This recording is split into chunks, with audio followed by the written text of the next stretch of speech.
예, 오늘 뵙게 돼서 굉장히 영광입니다. 어, 제가 요새 김신곤 선생님한테 요청하는 게 많으니까 김신곤 선생님도 저한테 요청하는 게 많아지셨습니다. 그래서 어, 저한테 어서 오십시오. 열흘 전인가 연락이 와서 발표를 해달라고 요청을 하셨는데, 사실 요새 남북한 상황이라고 하는 것이 어, 특별히 할 수 있는 이야기가 많지 않은 상황이죠, 사실은.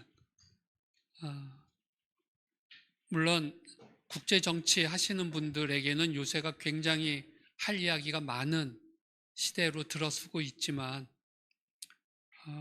그런 전공이 아닌 분들로서 북한 문제를 고민하고 있고 활동해 오신 분들 입장에서는 벌써 몇 년째, 벌써 10년이 넘게 할 수 있는 일들이 많지 않다라는 느낌을 갖고 있는 상황입니다.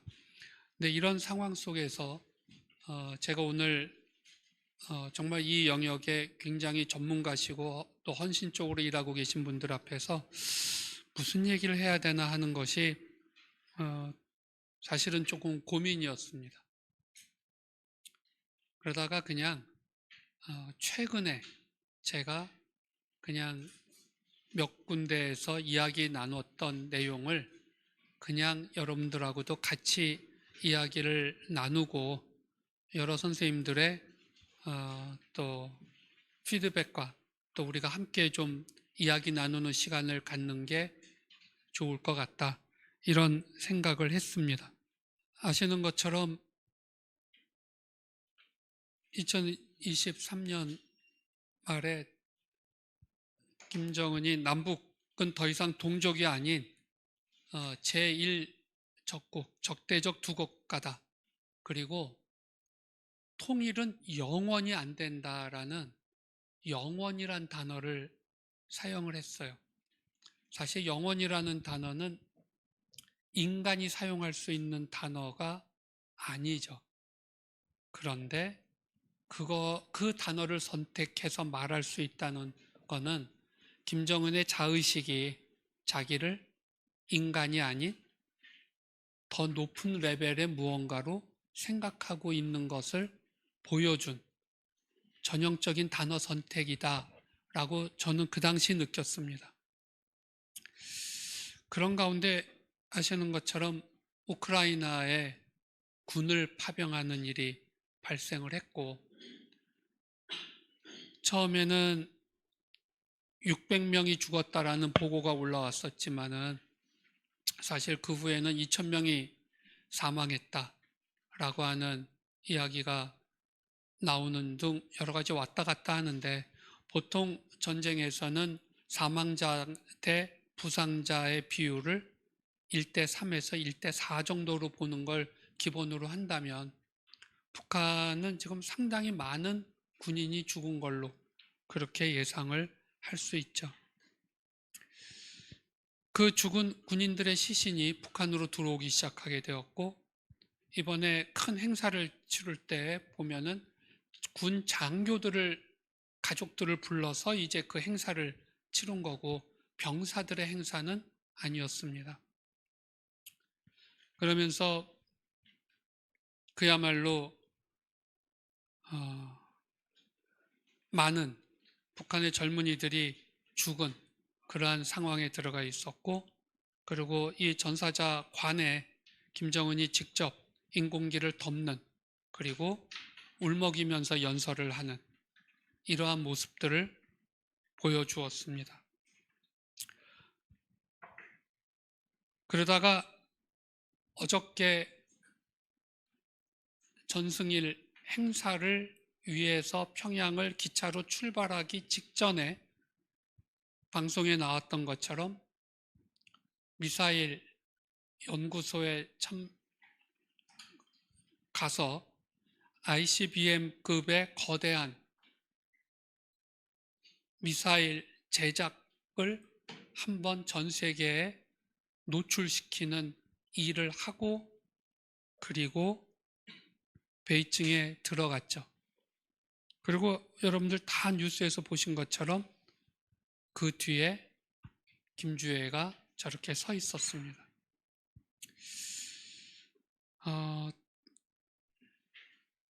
그리고 어제 모든 뉴스가 내놓은 모습이 이거였습니다. 그래서 김일성 이후 북중러 3국의 지도자가 동시에 만나서 대화를 하는 모습을 66년 만에 보여준 이런 일들이 이제 있게 된 겁니다. 우리는 2000년에 김대중 대통령이 북한에 방문하여서 김정일과 악수하고 포옹하고 무언가 대화를 시작할 때 고난의 행군 시기를 거친 북한이 이제 민족 차원에서의 대화를 시작하고 무언가 변화가 생길 거라는 많은 희망을 가졌었고 또 그걸 위해서 많은 분들이 애를 썼었는데 우리가 경험한 거는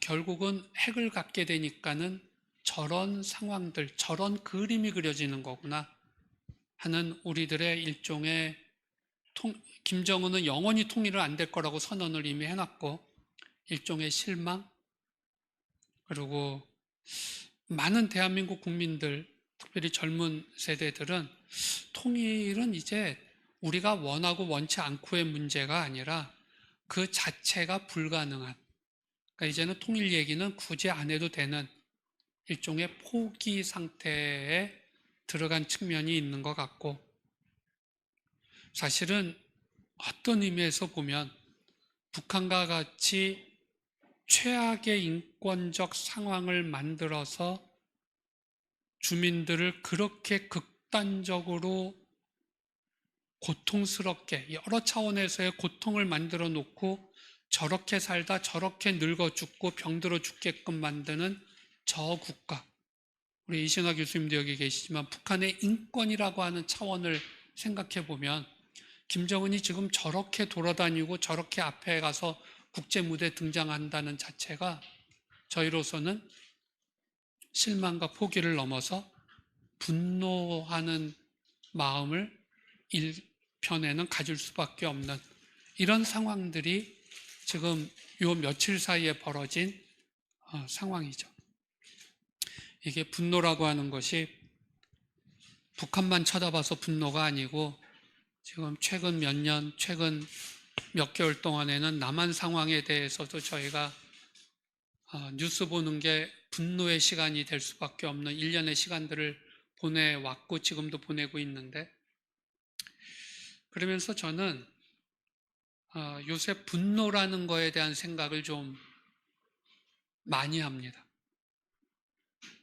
분노를 갖게 되면 정신건강에 문제가 생기는데 저는 정신과 의사로서 제 정신건강에 요새 확실히 무언가 문제가 생기고 있다는 느낌을 받을 때가 많거든요. 근데 이 분노라고 하는 것을 그냥 나쁜 것을 봤을 때 우리 속에서 울컥하고 올라오는 무엇이라고 생각을 하기에는 사실은 분노라는 것은 훨씬 더 복잡하고 많은 성찰을 필요로 하는 현상이라고 생각을 합니다. 즉, 내가 느끼고 있는 분노가 제대로 된 분노가 되기 위해서는 몇 가지 조건이 필요하다는 거예요.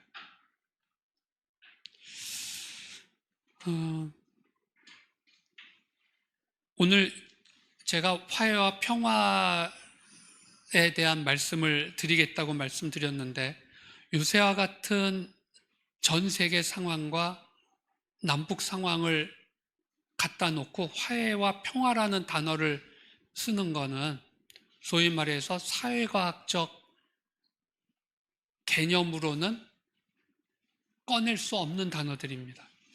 그건 여러분들도 다 공감하실 거예요. 그러면 저 단어를 끄집어낼 때에는 어쩔 수 없이 상당히 초월적이고 또는 종교적인 어떤 생각이 들어오지 않으면 이 벽을 넘기가 너무 불가능해서 오늘 제가 말씀드리는 거는 종교 영역에서도 저 자신에게 배경이 되고 있는 조금 기독교적 차원에서의 이 말씀을 조금 드리려고 하는데, 우선 첫째는 기독교 신앙을 안 갖고 계신 분들은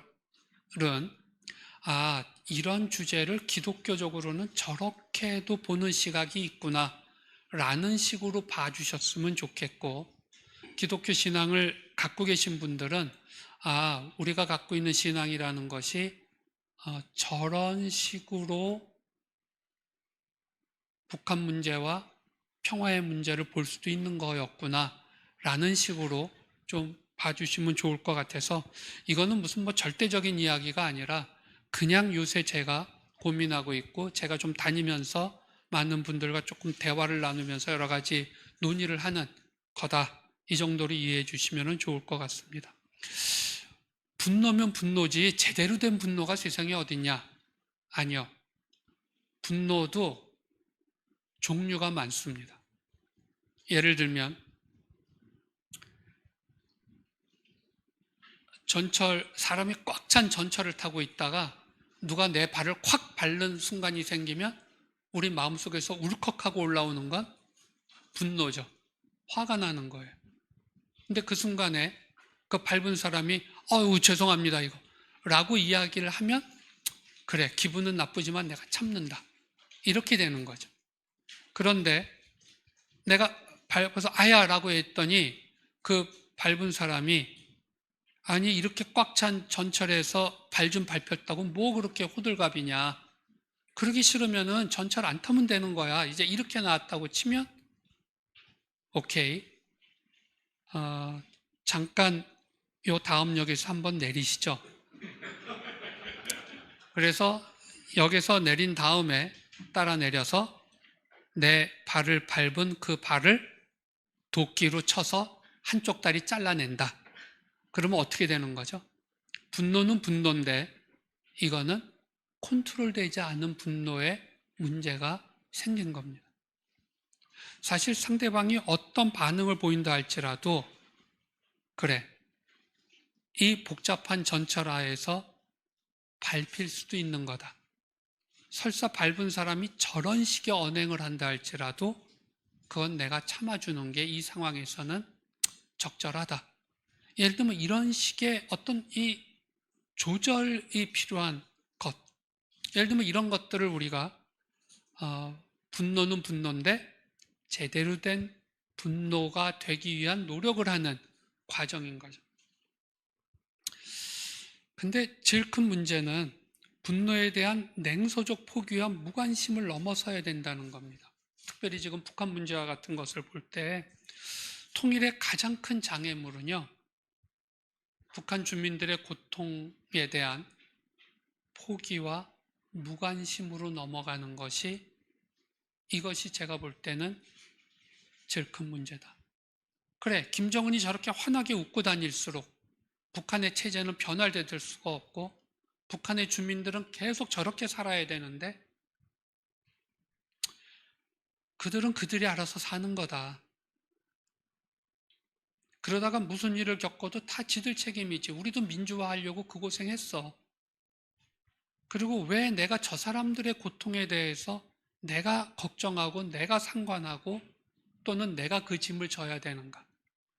라는 생각을 하면서 내 마음속에 생겨야 될 분노를 냉소적 포기와 무관심으로 덮어버리려고 하는 것. 그래서 이 포기와 무관심의 벽을 어떻게 넘어갈 수 있도록 할까? 이게 사실은 제 생각에는 향후 20년, 30년 동안 대한민국 안에서 이루어지는 통일에 관계되는 가장 큰 이슈가 될 수밖에 없을 것 같다라는 생각을 합니다. 오늘 제가 이 슬라이드 지금 보여드리고 있는 거는 인쇄는 다 되어 있고요. 끝난 다음에 나눠드릴 겁니다. 그래서 굳이 열심히 메모 안 하셔도 됩니다. 저는 아까 자신의 분노를 다시 한번 들여다보는 이야기를 말씀드렸는데, 분노를 다시 바라봐야 돼. 그래, 첫째는 분노가 안 생기는 게 문제다. 두 번째는 분노가 생겼는데 이 분노가 정확한 대상을 향한 분노인가를 돌아볼 필요가 있다는 거예요. 김수영 시인이 1965년도에 발표했던 어느 날 고궁에서 나오며라는 시를 아마 기억들 하고 계실 겁니다. 그 앞부분이 이렇게 시작을 해요. 왜 나는 조그마한 일에만 분개하는가? 저 왕궁 대신에, 왕궁의 음탕 대신에 50원짜리 갈비가 기름덩어리만 나왔다고 분개하고, 옹졸하게 분개하고, 설렁탕집 돼지 같은 주인년한테 욕을 하고, 옹졸하게 욕을 하고, 한 번 정정당당하게 붙잡혀간 소설가를 위해서 언론의 자유를 요구하고 월남 파병에 반대하는 자유를 이행하지 못하고 20원씩 받으러 3번씩 4번씩 찾아오는 야경꾼들만 증오하고 있는가? 옹졸한 나의 전통은 유구하고 이제 내 앞에 정서로 가로놓여 있다.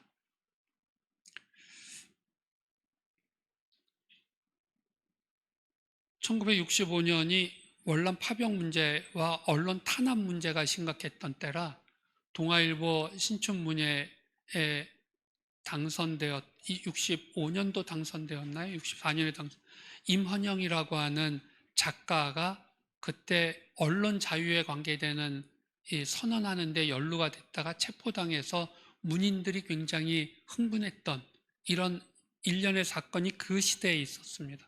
그 시대를 배경으로 하고 있는데 여기서 김수영 시인은 자기의 분노를 성찰하고 있어요. 내가 정말 화를 낼 일에 화를 내고 있고 화를 안 내도 될 일에는 화를 안 내고 있는지, 정말 큰 분노를 큰 일에 분노하고 있고 작은 일에는 작은 분노를 하고 있는지. 여기 젊은 분들은 야경꾼 뭐 이런 단어가 나오니까 뭔 소리야 지금. 그렇지만 옛날에는 이 밤에 도둑 들지 말라고 순찰하는 사람들에게 집집마다 돈을 일정액 내는 제도가 있었어요. 근데 뭐 밤에 돌았는지 안 돌았는지 잘 알지도 못하고 가난한 시대였기 때문에 이 야경꾼들이 돈 받으러 낮에 다닐 때 돈을 안 주는 겁니다. 그 여러 차례 와서 가까스로 뜯어가는 분위기가 있었기 때문에 그거를 지금 쓰고 있는 거예요.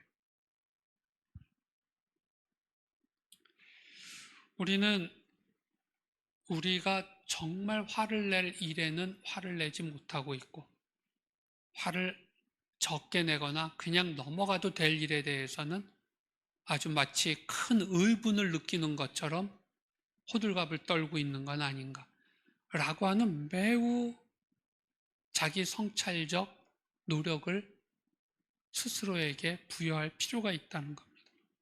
근데 그래서 결국은 이러한 성찰, 돌아봄을 통해서 자신의 분노를 넘어설 수 있어야 된다는 생각을 하게 됩니다. 김수영 시인은 분노를 몇 단계로 나누는 것 같아요. 지금 보면은 1단계는 옹졸한 분노라고 그는 표현을 했었습니다. 옹졸한 분노. 근데 이 옹졸한 분노를 넘어서게 되면 그가 말하는 언론 자유라든지 뭐 월남 파병이라든지 하는 식의 향한 분노를 그는 지금 의로운 분노, 우리가 보통 의분을 참지 못하여 몰했다 이렇게 표현할 때 의로운 분노, 옹졸한 분노를 의로운 분노로 전환하는 일이 사실은 굉장히 중요한 일이고,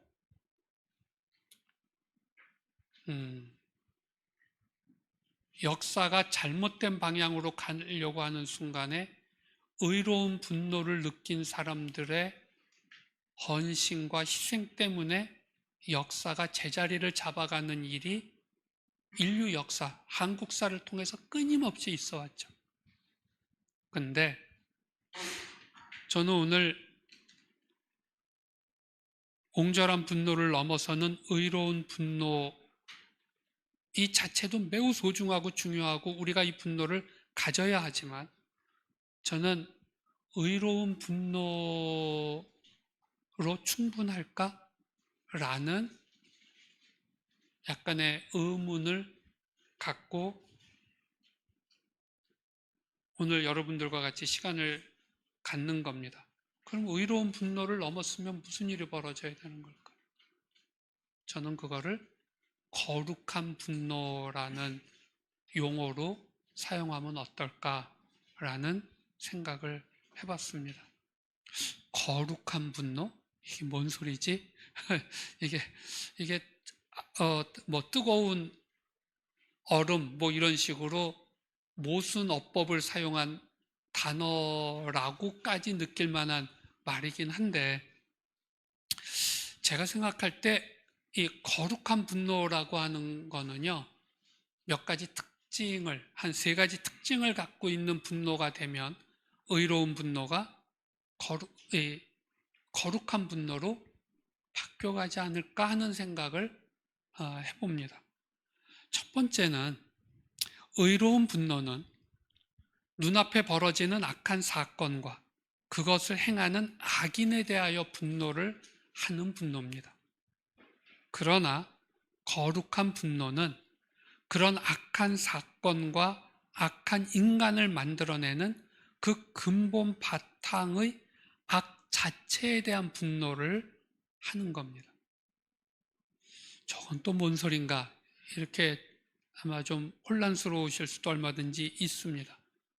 그 어거스틴이 했던 얘기 중에 악인을 미워하지 말고 악을 미워하라 라고 하는 그 말은 나이가 충분히 들어서 그리고도 충분히 생각할 수 있는 능력을 갖출 때 비로소 이해되는 단어지 젊었을 때는 말장난이라고 밖에는 생각할 수 없는 말이거든요.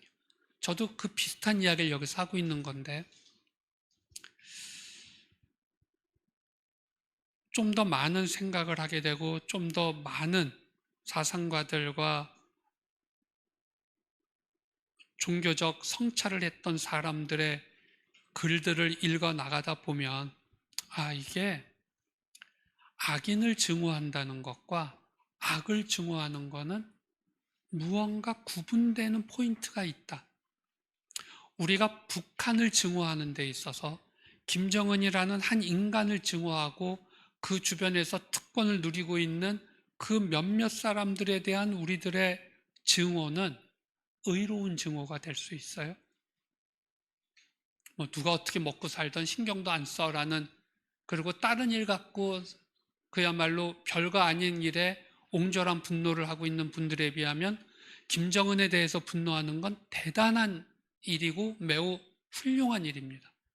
그러나 근본적으로는 악한 사건과 악인에 대한 분노를 넘어설 수 있는 측면이 우리에게 만들어져야 될 부분은 혹시 없을까? 이거가 이제 성경에서의 예를 든다면 예수님이 성전 정화를 하는 장면이 성경에 나옵니다. 무슨 소리냐면은 예루살렘 성전에 이제 멀리에서 오는 사람들이 양을 소를 갖고 와서 제사 드리기가 복잡하니까 돈을 갖고 와서 그 성전 안에서 비둘기든 양이든 소를 잡아서 제물로 바치는 일이 벌어졌는데 이때 이거를 독과점하고 있는 장사치들과 그들의 뒷배를 봐주고 있는 대제사장들이 정상적 가격보다 5배, 10배 돈을 뜯어내는 거예요. 그래서 완전히 폭리를 취하는 상황을 만드는 일이 그 당시 예루살렘 성전에서 벌어진 일이었습니다. 근데 이것을 보고 예수님이 그야말로 분노하셔서 그들을 내쫓고 그 환전하던 상을 뒤집어 엎고 하는 우리가 생각하는 예수님의 일반적 그야말로 겸손하고 온유하고 사랑이 넘치고 용서하시는 모습과는 상당히 다른 모습을 보이는 장면이 성경에 나옵니다. 그러면서 그때 예수님이 하신 말씀이 아버지의 집을 도둑의 소굴로 만든다라는 비난을 하세요. 근데 이거는 그 장사치들이나 대제사장을 향한 1차적 분노지만 사실은 예수의 관심은 이 장사치들이나 대제사장의 뒤에 거대하게 서 있는 인간이 하나님을 모욕하고 경시하고 왜곡시키는 그 본질적 악, 그 악에 대한 분노를 표현하시는 측면이었다라고 저희가 생각할 수가 있습니다. 사실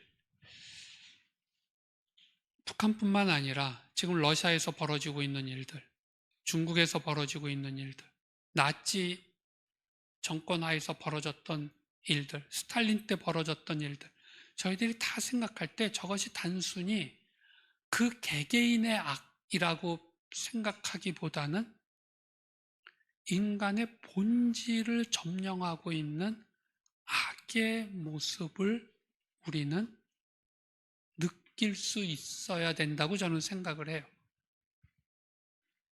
그래서 이 문제에 진짜 고민과 성찰을 하는 일들을 해나가는 사람들은 겉으로는 구분이 잘 안 될지 모르지만 이게 의로운 분노야 거룩한 분노야 이렇게들 겉으로는 구분이 잘 안 될지 모르지만 아주 뚜렷한 구분의 어떤 나눔이 점차 선명히 만들어져 간다는 거죠.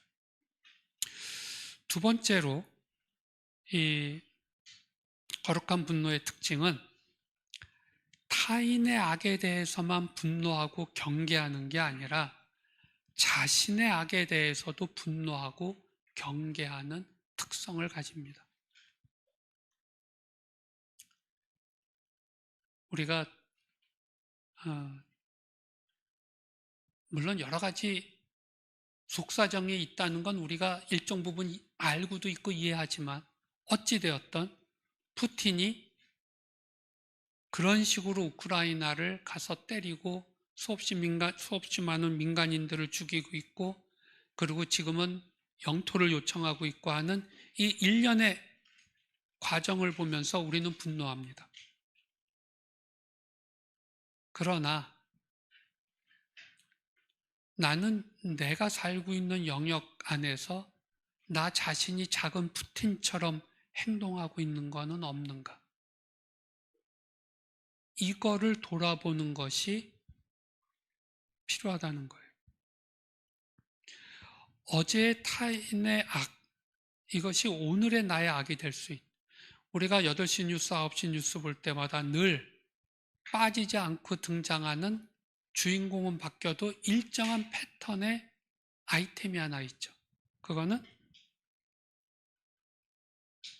검찰청 포토라인 앞에 서서 누군가 오늘은 사진을 찍히고 내일은 또 주인공이 바뀌어서 사진 찍히고 오늘 사진 찍힌 사람은 10년 전, 20년 전, 1년 전에 누군가 그 포토라인에 쓰는 거를 뉴스를 통해서 다 봤던 사람들이잖아요. 그러고는 쓰는 겁니다. 의로운 분노는 저놈들은 나쁜 놈들이고 나는 저렇게 되지 않지 라고 스스로 생각하는 사람들이 의로운 분노를 느낍니다. 그러나 거룩한 분노를 느끼는 사람들은 모두가 인간이란 너무 연약하고 저 사람이나 나나 그리고 이 모든 것 뒤에 있는 저 강고한 악은 너무 크다 라는 것을 인정을 하게 되면 나 역시 언제 무너질지 모른다 라는 것을 경계하는 것. 이런 마음을 갖고 있는 사람들의 분노는 의로운 분노를 넘어서는 거룩한 분노가 될 가능성이 커집니다. 또 한 번 성경의 예를 들어본다면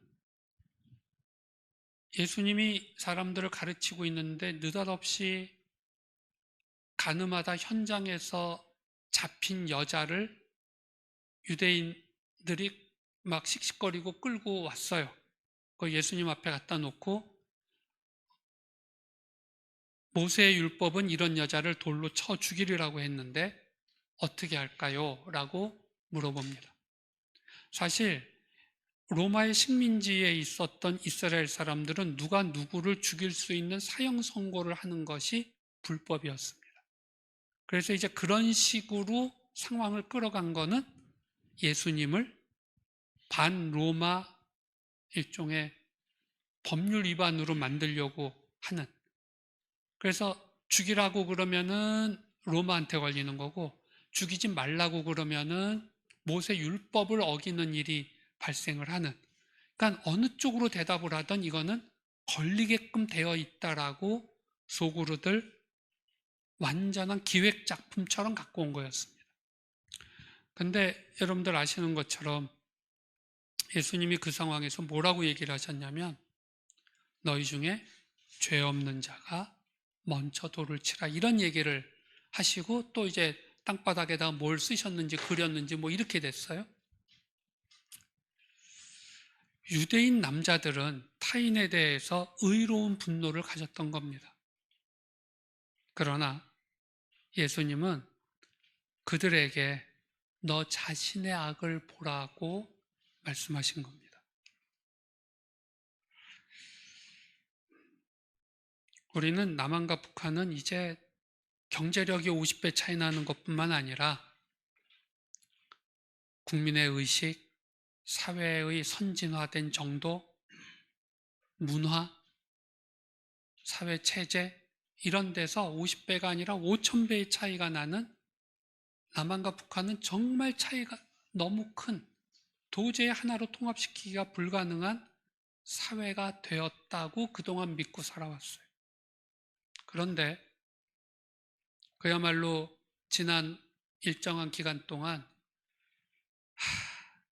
남한과 북한이 어떤 의미에서는 그 의식에 있어서 큰 차이가 별로 없는 측면도 있구나. 어떤 측면이야 차이가 많죠. 그러나 우리가 우리 자신을 돌아볼 때 마음 아파해야 될 그 내용들이 우리가 북한을 바라보면서 마음 아파해야 될 내용과 너무 많은 면에서 비슷한 측면이 있다는 걸 우리가 보게 됩니다. 이거가 거룩한 분노의 특징적 모습이 있는 거다. 거룩한 분노는 그래서 우리에게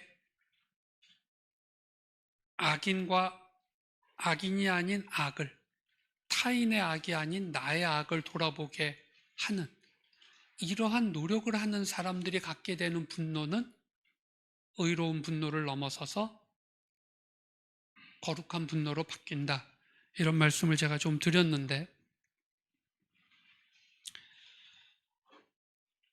1987년 11월 8일 북아일랜드의 인구 11만 명의 작은 도시인 애니스킬렌이라고 하는 그 소도시가 있습니다. 이 11월 8일은 제1차 세계대전과 2차 세계대전 전사자들을 기리는 현충 기념일입니다. 그래서 이 행사가 북아일랜드 애니스킬렌에서 있었고 독실한 개신교 신자이자 그 지역에서 옷가게를 운영하고 있던 당시 60세였던 고든 윌슨이 간호사였고 20살이었던 막내딸 마리와 함께 이 행사에 참여합니다. 그런데 그날 행사가 막 시작되려고 했던 오전 10시 43분에 이 전쟁 기념비 근처에 건물에다가 IRA, 아일랜드 공화국군이 설치한 강력한 폭탄이 터집니다. 그리고 이 폭발로 건물 주위에 있던 사람들이 그 무너지는 건물 벽 밑으로 깔리게 되었고 고든 윌슨과 딸 마리도 이때 수미터 높이의 거대한 돌무더기 아래로 잔해 아래로 깔리고 말았습니다.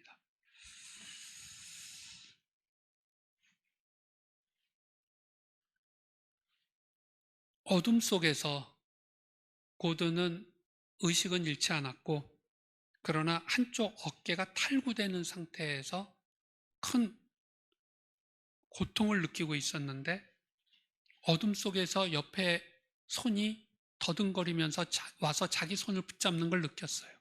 순간적으로 자기 딸 마리의 손이라는 걸 생각을 했고, 마리 너 괜찮냐? 라고 물어봅니다. 그러자 마리가 어둠 속이라서 보이지도 않고 이미 깔려 있어서 움직일 수는 피차 없고 손만 잡는 상태였는데, 나 괜찮아요 라고 대답을 했어요. 근데 마리가 계속 신음을 내는 거였습니다. 그래서 고든이 다시 물어봅니다. 너 정말 괜찮냐? 나 괜찮아요. 네 번째 이런 대화가 오고 갔고, 근데 너무 괜찮다고 하면서도 너무 비명을 지르니까 이 아버지가 걱정이 돼서 다섯 번째로 묻습니다. 마리, 너 정말 괜찮아? 그러자 마리가 대답을 합니다. 아빠, 정말 많이 사랑해요. 그리고 이 말을 끝으로 마리는 손을 놓았고 더 이상 질문에 답을 못합니다. 얼마의 시간이 지나고 사람들이 급하게 자네들을 막 걷어 올렸고, 그리고 드디어 고든과 마리도 끄집어내졌고 급히 병원으로 이송됩니다. 그리고 마리는 뇌와 척추에 심각한 손상을 받은 상태에서 수술에 들어갑니다. 그런데 그 수술 후 몇 시간 뒤에 사망을 합니다. 이날 죽은 사람이 총 11명이었고 몇 년간 식물인간 상태로 있다가 결국은 한 명이 더 죽어서 12명이 죽은 사건이 되었고, 그날 심한 상처를 받은 사람이 한 60명 되었다고 그러는 또 하나의 폭탄 테러 사건이었습니다. 바로 이 사건이 일어난 그날 저녁에, 이게 이제 그때 막 도망가고 있는 모습이었고, 이것이 고든 윌슨과 그 딸의 이제 모습인데, 그날 저녁 때 고든 윌슨도 병원에 입원해 있는 상태에서 BBC가 이 사건을 취재하면서 죽은 마리가 있다는 것을 알고 그 아버지인 고든 윌슨과 인터뷰를 하게 됩니다. 사실은 북아일랜드에선 이런 일이 개신교 측과 구교도 측에서 너무 서로에게 상호 보복을 하고 있었기 때문에 사실은 매우 흔한 일이었고, 그때마다 BBC가 가서 인터뷰를 하면 희생자 가족들은 절망스러운 정말 슬픔들, 그리고 반드시 복수해야 된다 라고 하는 인터뷰들을 하는 게 너무 당연한 거였기 때문에 고든 윌슨도 그날 그러한 인터뷰를 할 거라고 BBC도 예상을 했었습니다. 근데 고든 윌슨이 BBC와 인터뷰를 할 때 했던 말이 이런 거였어요. 저는 아무에게도 악감정을 품지 않습니다. 제 아내도 마찬가지입니다. 이 사건이 터지기 전날이었던 어젯밤, 저는 북아일랜드에서 벌어지고 있는 그 수많은 폭탄 테러범들을 위해서 기도했었습니다. 진심으로. 그리고 오늘을 포함하여서 앞으로도 계속 그렇게 할 수 있는 은혜를 제가 받기를 소망합니다. 내가 이 일을 저지른 사람들한테 악담을 퍼붓는다고 해서 제 딸이 돌아오는 것은 아닙니다. 마리는 지금 천국에 있고 우리는 다시 만날 것입니다. 이 고든 윌슨이 이런 인터뷰를 한 거예요.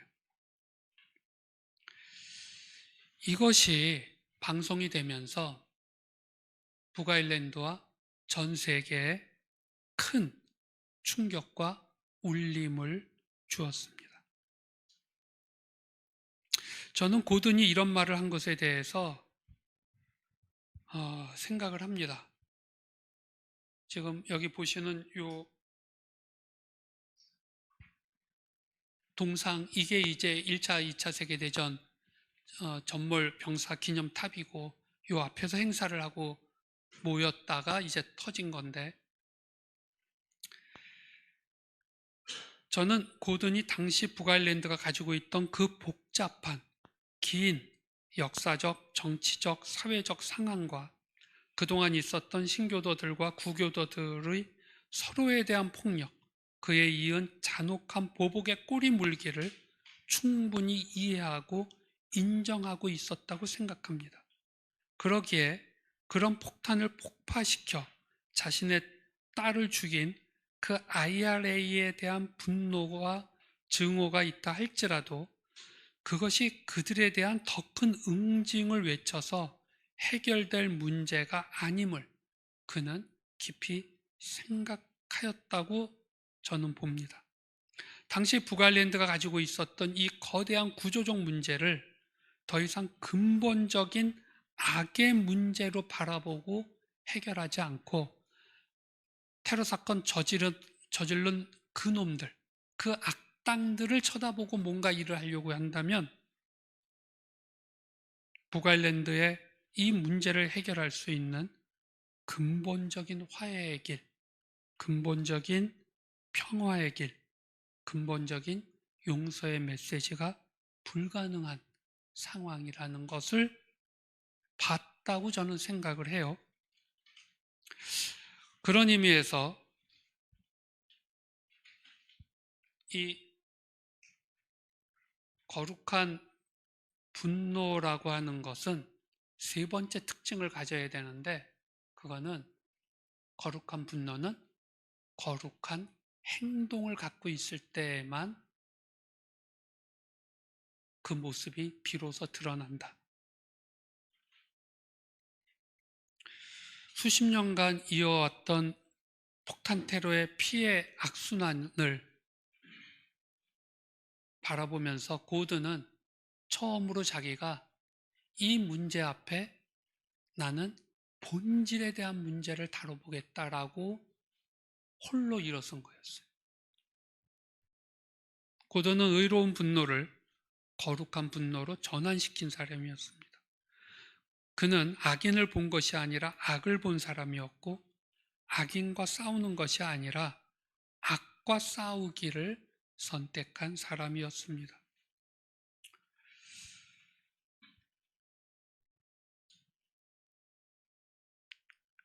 고든이 이날 했던 이 인터뷰는 즉각적 효과를 만들었습니다. 당시 그의 말은 이 사건에 대한 더 잔혹한 보복을 외쳤던 신교도 강경파들의 보복 공격을 막는데 결정적 역할을 하였다고 합니다. 정작 그 아버지가 그 고통과 용서 앞에서 용서를 이야기할 때 복수의 명분은 힘을 잃었던 겁니다. 그리고 당시 언론에서는 이러한 일련의 사건들이 벌어지는 것을 애니스킬렌의 정신이라는 일종의 말로 이것을 규정을 해줬고, 이것이 반복해서 사용되기 시작을 하였습니다.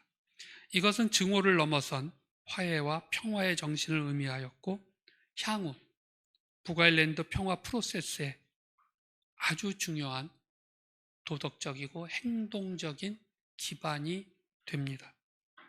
그리고 고든 자신은 이때가 60살이었는데 그날의 인터뷰 이후에 자신의 남은 일평생 전체를 북아일랜드의 평화와 화해를 위한 행동에 헌신하기로 결심합니다. 그러면서 그는 애니스킬렌 기금이라고 하는 트러스트가 만들어질 때 거기에 큰 영감을 줍니다. 그래서 이 단체는 북아일랜드의 젊은이들이 해외 분쟁 지역을 방문하여서 다양한 문화를 경험하도록 하고 자신들의 공동체에 다리를 놓는 역할을 하도록 하는 지원을 하는 활동을 했는데, 이런 것들이 굉장히 중요한 북아일랜드 평화 운동의 역할을 하였다는 거죠. 나중에는 고든이 무슨 일까지 하냐면 자기 딸을 죽인 그 행동을 한 IRA 지도부와 만나서 대화하는 걸 요청합니다.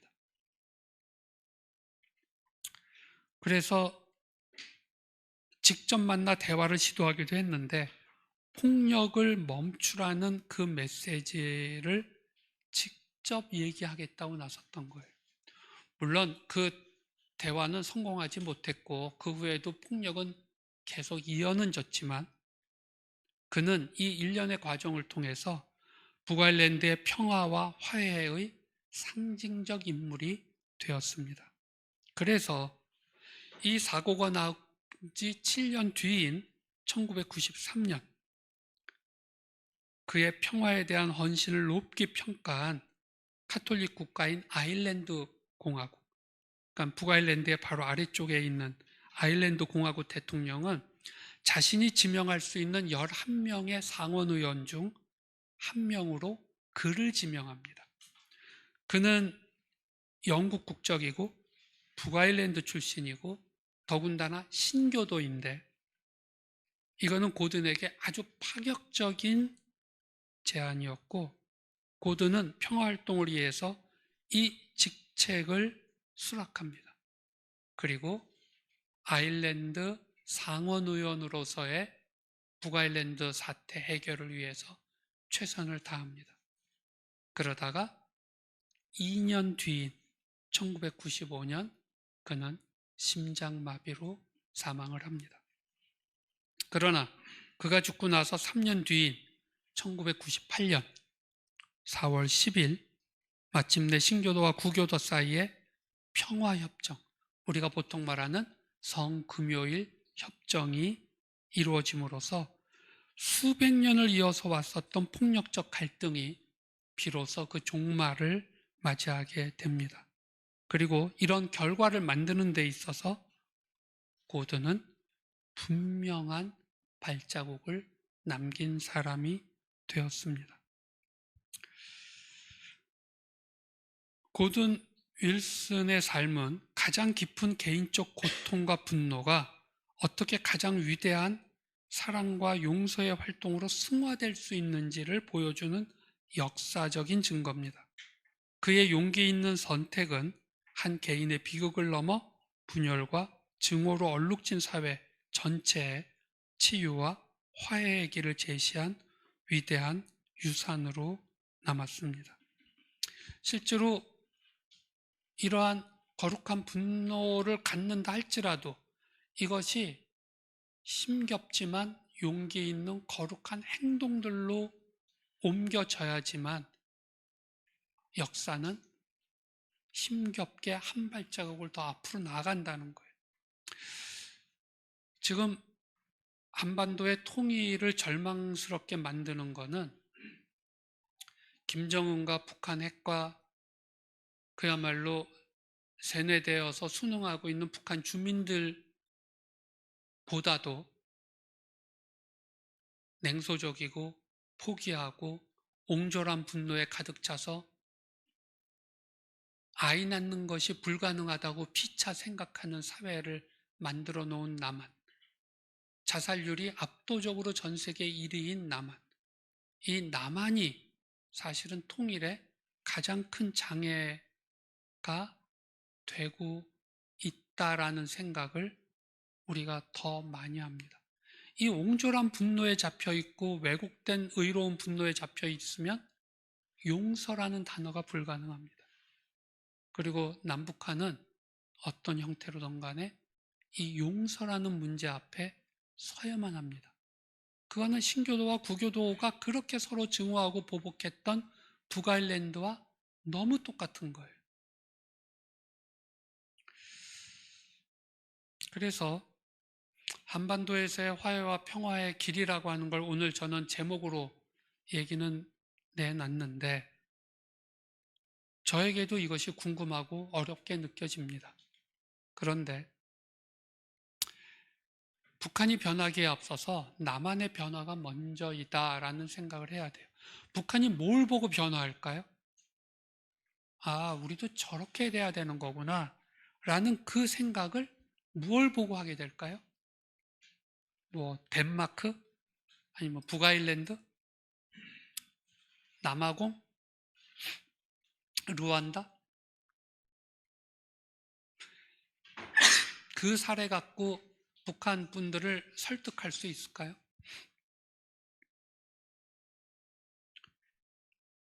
인간의 고통에 마음 아파하고 함께 짐을 져주겠다고 어깨 한쪽을 내놓을 수 있는 사람들이 자기 앞에 나타났을 때 북한도 변화할 가능성이 있습니다. 물론 현실적으로는 이건 너무 복잡한 일이라는 거 저도 알고 거의 불가능하다는 것도 압니다. 그러나 그 당시 고든도 그런 행동을 하는 것이 얼마나 힘들고 어려운지를 주변 사람들은 알았거든요. 그러나 그렇게 했던 사람들에 의해서 무언가가 벌어진 거예요. 그리고 그런 사회의 문화가 만들어져서 학교에서 무슨 바른생활 교과서라 도덕 교과서가 아닌 사회에서 일부 어른들이 진짜 행동으로 보여주는 그것을 보여주는 게 사실은 교육의 진짜 교육이 되는 거거든요. 저희가 오늘 여기가 남북보건의료교육재단이 지금 이런 프로그램들을 같이 공동 주최하고 계신데 저 교육이라는 단어는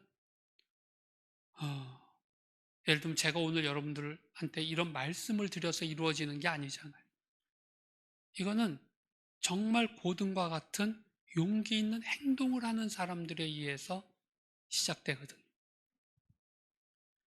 그리고 저는 그것이 통일의 가장 빠른 준비다라는 생각을 합니다. 그래서 지금은 북한을 상대로 해서 통일운동 준비할 때가 조금 아닌 것 같다. 지금은 남한을 대상으로 하는 진정한 의미의 통일 준비 운동이 있어야 될 것 같다. 남아공의 데스몬트 투투 주교는 1984년도에 노벨 평화상을 수상하셨습니다. 남아공의 아파르테이트 이 상황에 대한 투쟁으로 인하여. 그리고 그 5년 뒤인 1989년도에 데스몬트 투투 주교가 이스라엘을 방문하여 그래갖고 바트 야셈이라고 하는 유태인 홀로코스트 기념 박물관을 방문합니다. 이스라엘 언론들이 굉장히 주목을 했고 투투 주교가 한 바퀴를 돌고 나오자 즉각 인터뷰에 들어갔습니다. 보시고 소감이 어떠냐? 그러자 투투 주교가 너무나 마음이 아팠다. 그런데 팔레스타인 난민들을 향한 용서는 지금 어디에 있는가? 엉뚱하게 이 이야기를 이 양반이 꺼냈어요.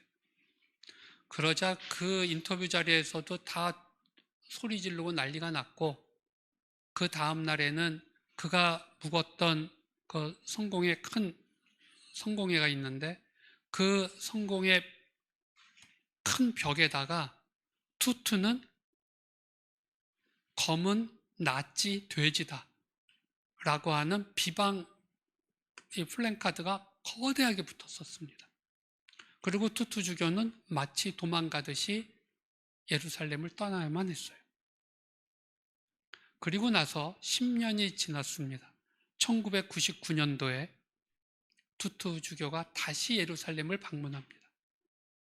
투투 주교는 마음속으로 긴장했다고 그럽니다. 10년 전에 자기가 어떤 얘기를 했다가 어떤 일이 벌어졌었다는 걸 기억하고 있기 때문에. 근데 1999년도에 갔을 때 투투 주교는 다시 사람들을 향하여서 여러분들이 겪었던 고통을 내가 같이 슬퍼한다. 그러나 팔레스타인 난민들을 향한 마음 역시 나는 아프다.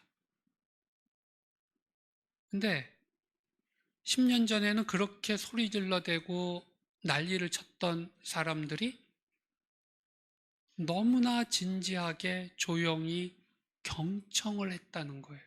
그리고 다 같이 박수를 쳤다는 겁니다. 투투는 바뀐 게 아무것도 없는데 이스라엘 국민이 바뀐 거였을까요? 근데 그 10년 동안 무슨 일이 있었냐?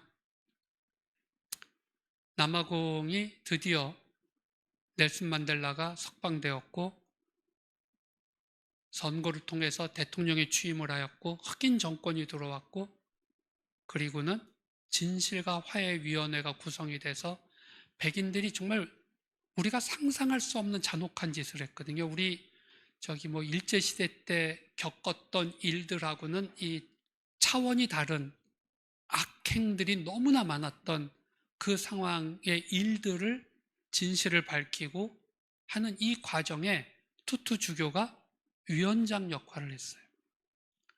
근데 이 과정을 통해서 투투 주교가 한 일이라고는 백인들에게 흑인들이 당했던 일이 증언이 될 때 고개 숙이고 계속 우는 것밖에 안 했어요. 그래서 오죽하면 별명이 크리넥스 위원장이었어요. 아무 일도 안 하고 눈물만 흘리고 있었던 거예요.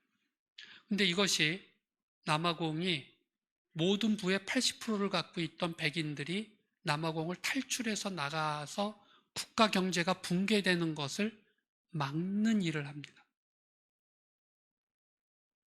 그러면서 용서와 화해가 그리고 상생과 평화가 어떻게 이루어진다는 것을 전 세계에 보여준 거예요.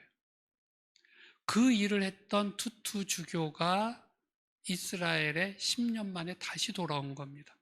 그러자 이스라엘 사람들이 지금도 요새 정착촌 늘려간다고 그 어그레시브하고 아주 공격적으로 행동하고 있는데 요새 또 이스라엘 일부 사람들은 그들이 투투주교의 그 말을 받아들인 거였어요. 이 이야기는 마치 무슨 광고처럼 나와서 죄송합니다. 2018년에 용서와 화해에 대한 성찰이라고 하는 서울대 사회학과 박명규 교수님이나 숭실대학교의 김혜건 교수님, 성균관대학 법학과의 이혜환 교수, 이런 여러분들하고 같이 공조로 쓴 책인데 여기에 제가 쓴 남아공 사례에 대한 이야기를 할 때 실었던 하나의 이야기라 혹시 관심 있으시면 오늘 제가 나누는 이 이야기들을 조금 더 깊이 보고 싶으시다 하면은 이 책도 한번 보실만 하다. 제가 이제 시간이 많이 가서 자세히 말씀은 못 드리지만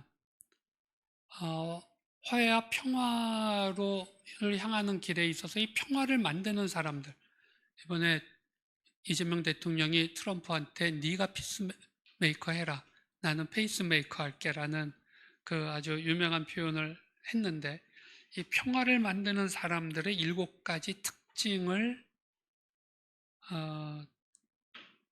마하트마 간디와 넬슨 만델라와 마틴 루터 킹 3명에게 발견되는 공통점들을 가지고 글을 쓴 것이 이 책에 실려 있습니다. 이것도 광고입니다, 지금. 협찬을 받은 건 아니고 그냥 일방적 광고입니다. 그래서 평화, 반평화라고 하는 이 책도 여러분들과 같이 썼는데 그 층에 이제 맨 마지막 챕터가 조금 전에 말씀드린 이겁니다. 결국 평화를 만든 사람들은 갈등의 현장으로 들어가는 사람들이지 독서실에 앉아서 책 읽으면서 평화적 사상을 디벨롭하는 게 아니다. 그리고 이들은 악인을 증오하는 게 아니라 악을 증오하는 본질성을 보고 있다. 그리고 이들은 처음에는 매우 작은 평화운동을 시작하지만 이 평화운동이 점점 그 스케일을 키워가는, 그러니까 처음에는 자기 지역, 동네의 평화를 갖고 이야기를 하다가 이것이 내셔널한 레벨로 그리고 인류적 레벨로 늘어가는 마틴 루터 킹이 전형적인 예입니다. 그리고 이들은 모두 다 평화운동은 내부적 적들한테 훨씬 고통을 받았다. 내부에서 너에게 문제가 있다라는 지적을 하는 것을 견뎌낼 수 했고, 그래서 용기를 있어야 됐고, 동시에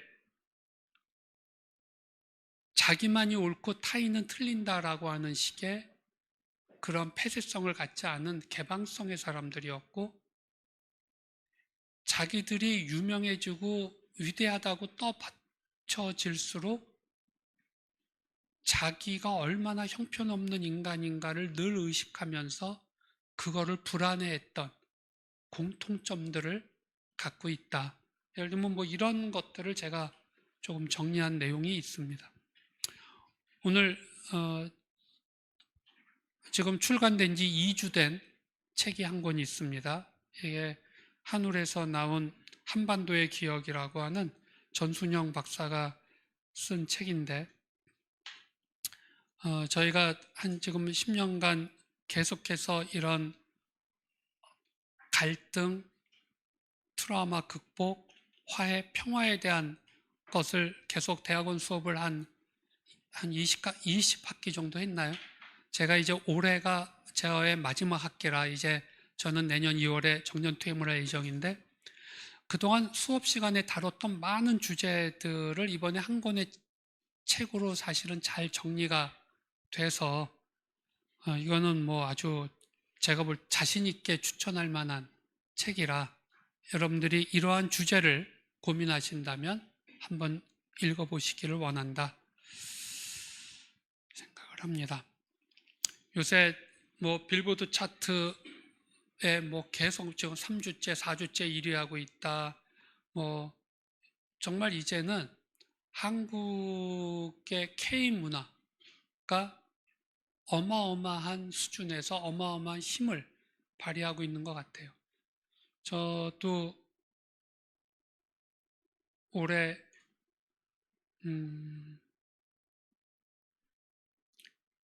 헬싱키에 그 헬싱키 그 도서관이 그 헬싱키에 거대하게 졌습니다.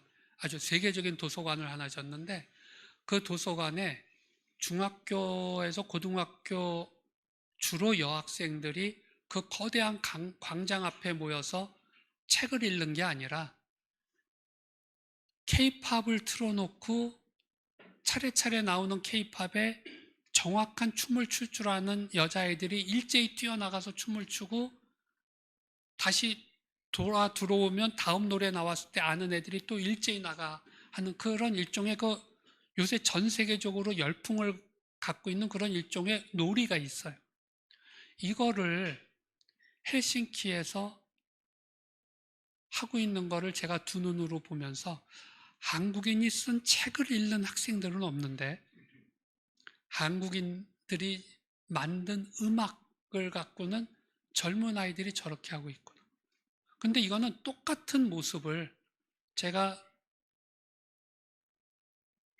작년 여름에는 스위스 제네바에서 봤습니다. 종교개혁자들의 거대한 동상이 서 있는 그 앞이 꽤 넓은 광장처럼 만들어 놨는데, 거기에 한 4, 50명의 애들이 모여서 뭘 해요. 가서 봤더니 케이팝 뮤직 틀고서는 춤추고들 있는 거야. 그건 두 팀으로 나눠서 배틀 댄스를 하고 있는 거였어요. 그래서 내가 한국에서 왔다고 얘기를 했더니 다들 와 그러는 거였어요. 이거 지금 이 현상은 우리에게 무언가를 던지고 있습니다. 지금 그냥 기분 좋아서 될 일은 아닌 것 같고, K-뮤직이 아니라 K-팝이 아니라 K-메시지가 과연 무엇이 되어야 할까? 그리고 이것이 지금 전 세계 청소년들에게 열풍을 만들어내는 것처럼 전 인류에게 희망이 될 수 있을까? 특별히 갈등과 분쟁 속에 있는 지역들에게 K-메시지를 던질 수 있을까? 그 화해와 평화의 메시지를 만들어가는 한반도의 길을 누가 걸어가야 되는 걸까? 라고 하는 것을 우리가 조금 생각해 보면 어떨까 해서 제가 예정보다 너무 좀 길어졌는데 말씀드리다 보니까 하여간 요새 저는 이런 고민이 좀 더 많다. 뭐 북한에 대한 분석은 뭐 이신화 교수님 같은 전문가들이 알아서 해주실 거고, 저의 요새 고민과 관심은 이 어딘가에서 서성이고 있다라고 하는 걸 오늘 말씀드렸습니다. 예, 감사합니다.